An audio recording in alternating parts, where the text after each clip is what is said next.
नमस्कार स्टूडेंट। आज की आपकी इस क्लास में आप सभी का स्वागत है। अपन का अभी क्लास 11th का दूसरा चैप्टर चल रहा है जिसका नाम है परमाणु की संरचना। इसमें अपन को आज पढ़ना है समस्थानिक एवं संभारक के बारे में। ठीक है, क्या पढ़ना है अपन को? समस्थानिक और संभारक के बारे में पढ़ना है। समस्थानिक को अपन ठीक है पहले अपन समस्थानिक को आज अपन पढ़ेंगे, है ना, और उसके बाद फिर अपन देखेंगे संभारक के बारे में। तो जो समस्थानिक होते हैं आपके, है ना, तो किसी भी परमाणु के संगठन, है ना, को जो तत्व के प्रतीक है ना एक्स के द्वारा दर्शाया जाता है ना। तो जो संगठन है उसका, है ना, उसको अपन एक्स के द्वारा दर्शाते हैं। अपन कोई भी परमाणु है, ठीक है, और जिसमें क्या है बाईं ओर एक पूर्व लग्न लिखा जाता है ना, जो परमाणु द्रव्यमान यानी कि ए को दर्शाता है, और बाईं ओर, है ना, एक अनुलग्न के रूप में परमाणु संख्या जेड लिखी जाती है। यानी कि संभारक में अपन को, है ना, तत्व को प्रदर्शित करने के लिए कोई मान के चलिए तत्व है तो उसको अपन एक्स से प्रदर्शित करेंगे, ठीक है ना। और यहाँ पे ए अपन को क्या लिखना है? यहाँ पे ऊपर लिखना है अपन को द्रव्यमान संख्या। ये क्या होती है? ये आपकी द्रव्यमान संख्या है। और नीचे अपन यहाँ पे क्या लिखेंगे? इसका परमाणु क्रमांक लिखेंगे। और इस तरीके से अपन संभारे वो समस्थानिक को अपन, है ना, प्रदर्शित करेंगे। ठीक है, आपका समस्थानिक या फिर जो संभारक होता है उसको अपन इस तरीके से प्रदर्शित करेंगे। ठीक है, तो समस्थानिक और संभारक को दोनों प्रकार से यहाँ पे अपन को प्रदर्शित करना है। जहाँ पे यहाँ पे क्या होगा आपका, इसका द्रव्यमान संख्या होगी, यहाँ पे क्या होगा, उसका परमाणु क्रमांक होता है। तो इसमें सबसे पहले यहाँ पे लिखा है संभारक, ठीक है, और यहाँ पे ये है समस्थानिक। तो पहले अपन समस्थानिक के बारे में पढ़ेंगे। तो समस्थानिक क्या होते हैं? एक ही तत्व के ऐसे परमाणु होते हैं, ये क्या होते हैं? एक ही तत्व के ऐसे परमाणु, एक ही तत्व के ऐसे परमाणु होते हैं ये, जिनके क्या होती हैं परमाणु क्रमांक तो क्या होते हैं समान होते हैं। यानी कि जो परमाणु संख्या है ना, जो तत्व की परमाणु संख्या है वो समान होती है, लेकिन जो द्रव्यमान संख्या वो अलग अलग होती है। ठीक है, द्रव्यमान संख्या क्या होती है? उनकी अलग अलग होती है। इसको अपन समस्थानिक कहते हैं। तो सबसे मोस्ट पॉपुलर जो समस्थानिक है वो है हाइड्रोजन के समस्थानिक। ठीक है, क्या है? हाइड्रोजन के समस्थानिक। और एक ऐसी समस्थानिक है जिनके 3 समस्थानिक हैं और तीनों के नाम अलग अलग होते हैं, जिनका वर्णन देखो यहाँ पे दिया गया है, ये लिखे हुए हैं। तो जो हाइड्रोजन है ना, तो हाइड्रोजन के 3 समस्थानिक होते हैं। इसमें पहले का नाम होता है प्रोटियम। ठीक है, तो इसको अपन प्रदर्शित करते हैं H1 से। ठीक है, यहाँ पे भी 1 है, यहाँ पे भी 1 है, यानी कि इसका द्रव्यमान भी एक होता है और इसका परमाणु क्रमांक भी एक है ना। इसको अपन प्रोटियम बोलते हैं और इसको 1H1 से अपन प्रदर्शित करते हैं। और दूसरा इसका समस्थानिक होता है ड्यूटेरियम। ठीक है, इसका क्या नाम होता है? ड्यूटेरियम। तो इसको अपन H, यहाँ पे 1 और यहाँ पे 2, है ना, इस तरीके से भी प्रदर्शित कर सकते हैं, या फिर इसको अपन इस तरीके से भी प्रदर्शित कर सकते हैं। सॉरी, इसमें उल्टा, इस तरीके से यहाँ पे 2 लिखना है, यहाँ पे 1 लिखना है। ठीक है, यानी कि ऊपर इसकी द्रव्यमान संख्या रहेगी और नीचे इसका परमाणु क्रमांक रहेगा। ठीक है, या इसको दूसरे तरीके से प्रदर्शित करते हैं, यहाँ पे डी भी लिख सकते हैं, क्योंकि डी का मतलब ड्यूटेरियम होता है। तो यहाँ पे इसका द्रव्यमान लिख देंगे, यहाँ पे इसका परमाणु क्रमांक लिख देंगे। ठीक है, तो इस तरीके से भी इसको अपन प्रदर्शित कर सकते हैं, जैसे यहाँ पे लिखा हुआ है ना। इसको अपन ड्यूटेरियम बोलते हैं। और इनका प्रतिशत भी दिया गया है कि कौन से का कितना प्रतिशत, है ना, प्रकृति में होता है ना। तो जो हाइड्रोजन परमाणु है ना, तो इसका 90.985% हाइड्रोजन परमाणु में केवल एक प्रोटॉन होता है। मतलब कि जो प्रोटियम होता है उसकी परसेंटेज मात्रा इतनी होती है ना। वहीं पे जो ड्यूटेरियम है आपका, तो ड्यूटेरियम की होती है 0.015%, इसकी इतनी परसेंटेज होती है। ठीक है, वहीं पे अपन इसका देखें ट्राइट्रियम का, है ना, तो ट्राइट्रियम क्या है? बहुत ही कम मात्रा में होता है और इसको अपन टी से प्रदर्शित करते हैं, है ना। तो द्रव्यमान इसका क्या हो जाता है? इसका द्रव्यमान 3 हो जाता, परमाणु क्रमांक 1 ही रहेगा। या इसको इस तरीके से भी अपन लिख सकते हैं। ठीक है, इस तरीके से भी लिख सकते हैं अपन।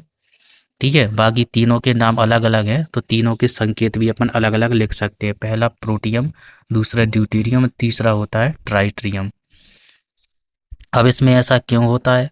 तो जो हाइड्रोजन है इसका परमाणु क्रमांक 1 होता है, लेकिन इसमें क्या होते हैं, इसमें न्यूट्रॉनों की संख्या अलग अलग हो जाती है। जो हाइड्रोजन है ना, यदि अपन H1 है ना, 1H1 की इसकी बात करें तो इसमें जो आपका प्रोटॉन है वो 1 होता है। ठीक है, प्रोटॉन कितना, 1 है। लेकिन इसमें क्या है, न्यूट्रॉन 0 होता है, न्यूट्रॉन के 1 भी नहीं होता है इसमें, है ना। जब न्यूट्रॉन इसमें 1 नहीं होता है तो इसलिए इसका जो द्रव्यमान है 1 हो जाता है, परमाणु क्रमांक 1 है ही, है ना। वहीं पे अपन ड्यूटेरियम देखें, है ना, ड्यूटेरियम, है ना, तो इसमें क्या होता है, इसके अंदर 1 प्रोटॉन होता है और इसमें 1 न्यूट्रॉन हो जाता है। ठीक है, तो इस तरीके से इसका द्रव्यमान कितना, 2 हो जाता, परमाणु क्रमांक 1 ही रहता है। वहीं पे अब यदि अपन ट्राइट्रियम की बात करें, है ना, तो इसमें क्या होता है, इसका जो केंद्रक होता है इसमें 1 प्रोटॉन होता है, लेकिन न्यूट्रॉन कितने हो जाते हैं, 2 हो जाते हैं इसमें। ठीक है, न्यूट्रॉन कितने हो जाते हैं, 2 हो जाते हैं, इसलिए इसका जो द्रव्यमान है वो 3 हो जाता है। द्रव्यमान 3 और परमाणु क्रमांक इसका 1 ही रहता है। ठीक है, तो यहाँ पे लिखा भी गया है, यहाँ पे लिखा भी है,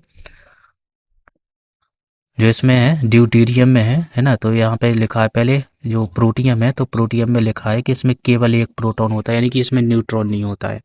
ड्यूटेरियम में 1 प्रोटॉन होता है, 1 न्यूट्रॉन होता है। और ट्राइटेरियम में क्या होता है, 1 इसका प्रोटॉन होता है इसमें, है ना। जो ट्राइटेरियम में 1 प्रोटॉन होता है, इसमें 2 न्यूट्रॉन होते हैं, है ना, इसलिए इसके द्रव्यमान कितना हो जाता है, 3 हो जाता है। ठीक है, तो किसी तत्व के ऐसे परमाणु जिनके क्या है, परमाणु क्रमांक या जो परमाणु संख्या वो समान होती है, लेकिन द्रव्यमान संख्या अलग अलग होती है ना, तो इसको अपन समस्थानिक बोलते हैं। नाम से ये स्पष्ट है, सम और स्थानिक, स्थानिक का मतलब होता है संख्या। ठीक है, तो जिसमें क्या है, द्रव्यमान वो परमाणु संख्या क्या है, समान हो, है ना, तो वो आपके समस्थानिक कहलाते हैं। अब इसके बाद अपन देखेंगे समभारक, और भी समस्थानिक है ना, क्लोरीन के भी हैं, है ना, क्लोरीन 35 और क्लोरीन, है ना, 37, ये भी क्या होते हैं, इनके समस्थानिक होते हैं। ठीक है, क्लोरीन परमाणु में, है ना, समस्थानिक होते हैं। कार्बन के भी समस्थानिक हैं। ठीक है, कार्बन के क्या है, ये समस्थानिक, इसमें कार्बन के समस्थानिक होते हैं, जिसमें 3 होते हैं, कार्बन, है ना, 12, कार्बन 13 और कार्बन 14, 3 समस्थानिक होते हैं इसके। अब वहीं पे अपन अब देखेंगे संभारक। संभारक में क्या होता है, इनको अपन आइसोटोन बोलते हैं। जो समस्थानिक होते हैं इनको बोलते हैं अपन आइसोटोन। ठीक है, वहीं पे जो आपके संभारक इनको बोलते हैं अपन आइसोबार। ठीक है, इनको क्या बोलते हैं अपन, आइसोबार बोलते हैं, आइसोबार। संभारक क्या होते हैं, तो ऐसे तत्वों के परमाणु, है ना, जिनकी क्या है, द्रव्यमान संख्या क्या होती है, समान होती है, परंतु इनके परमाणु क्रमांक, जो परमाणु संख्या है वो अलग अलग हो जाती है, तो वो आपके क्या कहलाते हैं, संभारक कहलाते हैं। इसमें अलग अलग तत्वों के परमाणु होंगे, इसमें एक ही तत्व के परमाणु होते हैं, इसमें अलग अलग तत्वों के परमाणु, जैसे इसमें कार्बन का और नाइट्रोजन का है ना। तो कार्बन का जो द्रव्यमान है वो 14 है ना, जो कार्बन है इसका द्रव्यमान 14 और क्रमांक 6 होता है। वहीं पे नाइट्रोजन का देखें तो इसका द्रव्यमान भी 14 होता है और इसका, है ना, जो क्रमांक है वो 7 होता है ना। तो परमाणु क्रमांक देखो अलग अलग है, लेकिन द्रव्यमान संख्या क्या है, इनकी समान है, इसलिए इनको अपन समभारक बोलते हैं। इसी प्रकार अपन कैल्शियम का देख सकते हैं। कैल्शियम का द्रव्यमान 40 होता है, परमाणु क्रमांक 20। वहीं पे अपन देखें, वहीं पे अपन एक और उदाहरण देखें, है ना, तो कैल्शियम 40 और यहाँ पे आर्गन क्या है, इसका भी 40 होता है। ठीक है, दोनों का क्या है, द्रव्यमान 40, परमाणु क्रमांक इसका 18 और इसका 20 हो जाता है।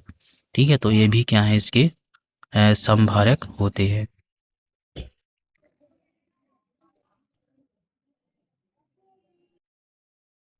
इस तरीके से अपन ने, है ना, समस्थानिक और समभारक में देखे, इनमें अंतर भी होता है।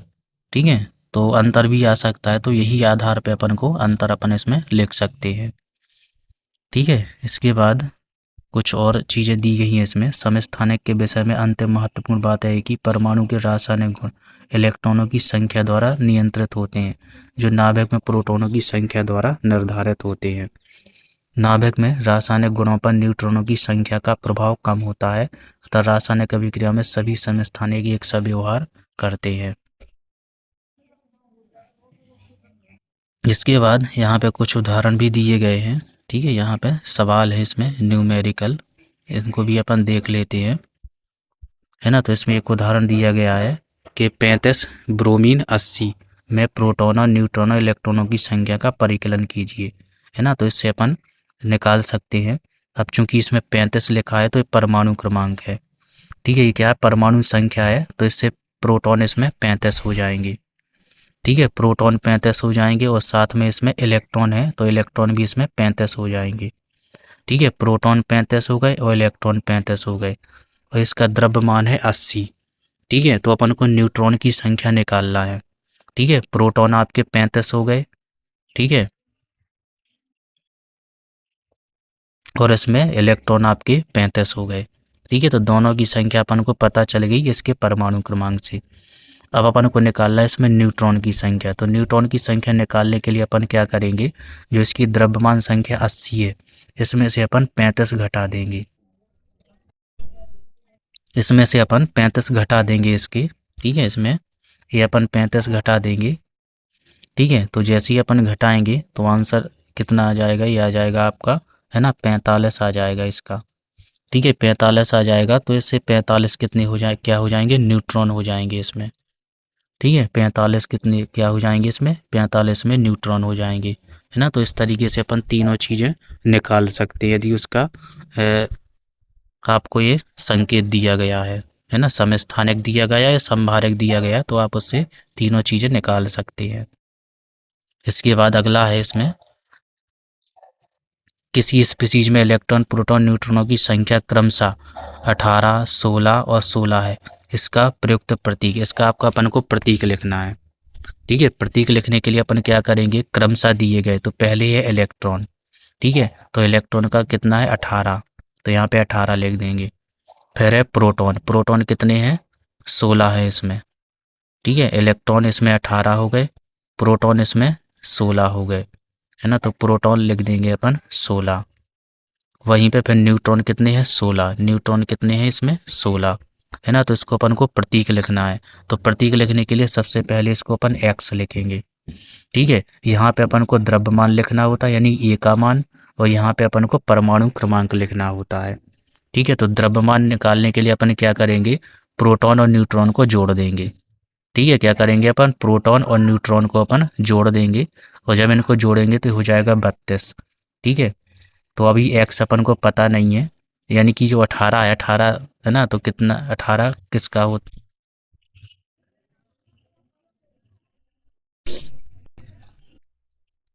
तो इसको निकालने के लिए अपन को इस तरीके से इसको लिखना है। ठीक है, यहाँ पे जेड, तो जेड क्या है, ये परमाणु संख्या है। तो या आप अपन यहाँ पे देख सकते हैं प्रोटॉनों की संख्या कितनी है, यहाँ पे इलेक्ट्रॉन है ना, 18 प्रोटॉन है, यहाँ पे प्रोटॉन कितने हैं, 16 है, और यहाँ पे न्यूट्रॉन कितने हैं, 16 हैं।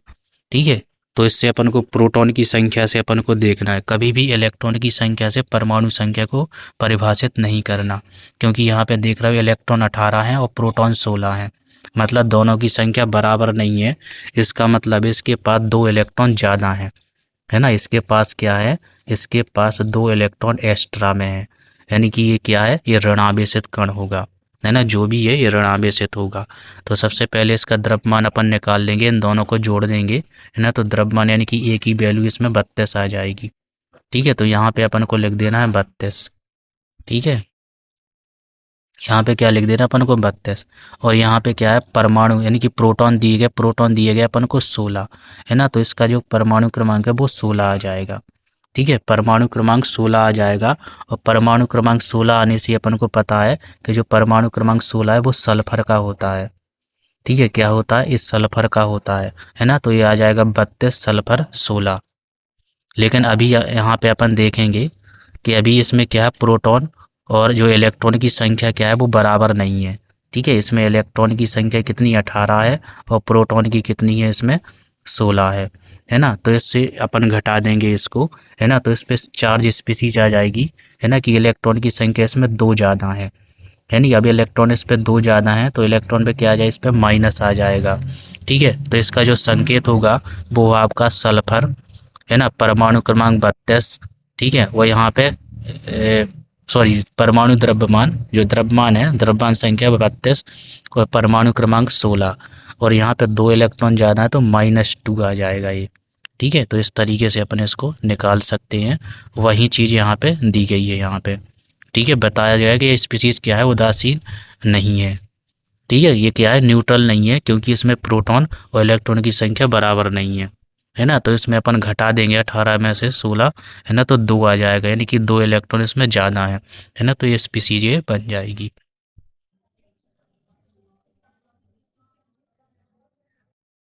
अब इसके बाद यहाँ पे रदरफोर्ड परमाणु मॉडल के दोष दिए गए हैं, है ना। पिछली क्लास में अपन ने, है ना, रदरफोर्ड का जो परमाणु मॉडल पढ़ा था, तो उसके यहाँ पे दोष दिए गए हैं, है ना। तो इनके दोष को और पढ़ लेते हैं अपन, और इसके बाद फिर अपन, है ना, बोर के परमाणु मॉडल का दिया गया है, इसको अपन अगली क्लास में कवर करेंगे, है ना। तो बोर का परमाणु मॉडल और साथ में ये कुछ, है ना, विद्युत चुम्बकीय विकिरण तरंगों की प्रकृति दी गई है ना। और इसके बाद ये विद्युत चुम्बकीय विकिरण की जो कणीय प्रकृति यानी कि क्वांटम सिद्धांत दिया गया, है ना। ये सब अपन अगली क्लास में पढ़ेंगे। ठीक है, तो आज की क्लास में अपन इसमें रदरफोर्ड के परमाणु मॉडल के दोष और पढ़ लेते हैं, है ना। तो जो रदरफोर्ड का जो नाभिकीय मॉडल है ना, वो सौरमंडल का एक छोटा रूप था, यानी कि सौरमंडल से इसके इनके जो बोर मॉडल है उसकी तुलना की जा सकती है, जिसमें नाभिक को भारी, है ना, सूर्य की तरह और इलेक्ट्रॉनों को हल्के ग्रहों की तरह माना गया है। जब सौरमंडल खच्चर यानी कि क्लासिकल मैकेनिज्म के द्वारा इसको लागू किया जाता है, तो पता चलता है कि जो ग्रह है सूर्य के चारों निश्चित कक्षाओं में घूमते हैं।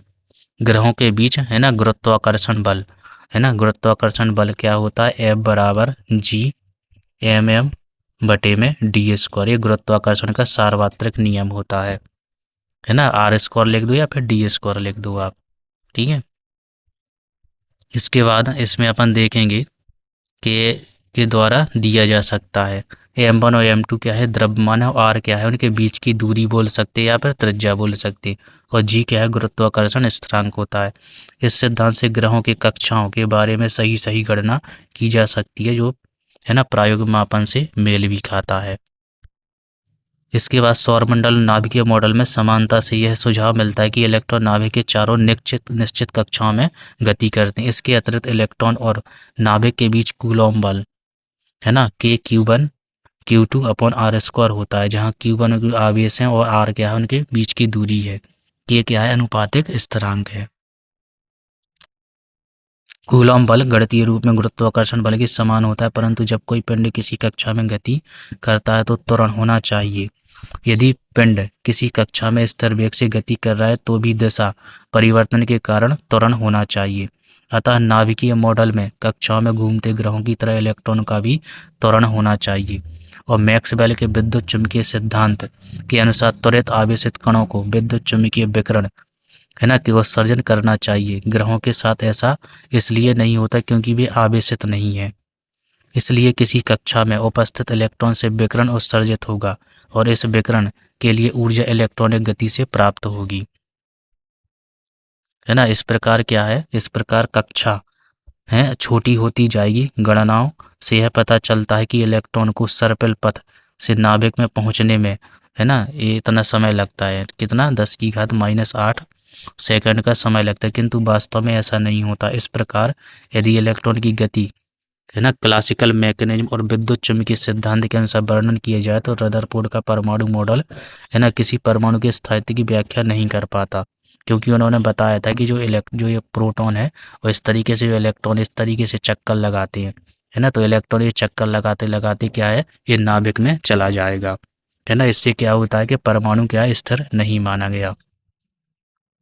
इसके अनुसार क्या है, जो इनका जो मॉडल है ना, तो वो क्या है, एक तरह से कहा जाए, है ना, तो जो रदरफोर्ड का परमाणु मॉडल है, गंभीर दोष यह है कि यह परमाणु की इलेक्ट्रॉनिक संरचना के बारे में, है ना, कुछ भी नहीं बताता। वो इससे पता नहीं चलता कि इलेक्ट्रॉन नाभिक के चारों किस प्रकार विद्यमान है और इनकी ऊर्जा क्या है ना, तो इनके बारे में पता नहीं चलता है। ठीक है। और इसके बाद ये भी है, यदि इलेक्ट्रॉन को स्थिर माना जाता तो अत्यधिक घनत्व और भले इलेक्ट्रॉनों की भी स्थिर विद्युत आकर्षण नाभिक की ओर खींच लेगा, जिससे थॉमसन परमाणु मॉडल का लघु रूप प्राप्त होगा। यानी कि कहने का मतलब इनका दोष यही है कि इन्होंने बताया कि जो इलेक्ट्रॉन है ना, वो क्या सर्पिलाकार में चक्कर लगाते इस तरीके से, है ना, इस तरीके से ये ऊर्जा अपनी विकृत करता रहेगा, ऊर्जा बाहर निकालता रहेगा और अंत में इलेक्ट्रॉन क्या है, ये नाभिक में समा जाएगा। ठीक है, लेकिन वास्तव में ऐसा नहीं होता है। ठीक है, तो ये इनका दोष था, ये आप लोग पढ़ लेना और अच्छे से।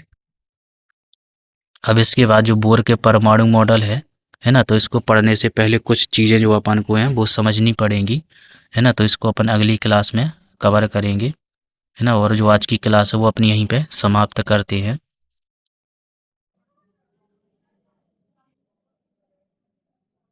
ठीक है, तो आज की क्लास जो अपन यहीं पे समाप्त करेंगे और अगली क्लास में अपन, है ना, ये विद्युत चुम्बकीय विकिरण है ना, इसको अपन पढ़ेंगे, क्योंकि रदरफोर्ड का जो बोर का परमाणु मॉडल है ना, इसको पढ़ने से पहले अपन इन चीज़ों को पढ़ना पड़ेगा। ठीक है, तो आज की क्लास अपनी यहीं पे समाप्त करते हैं। नमस्कार।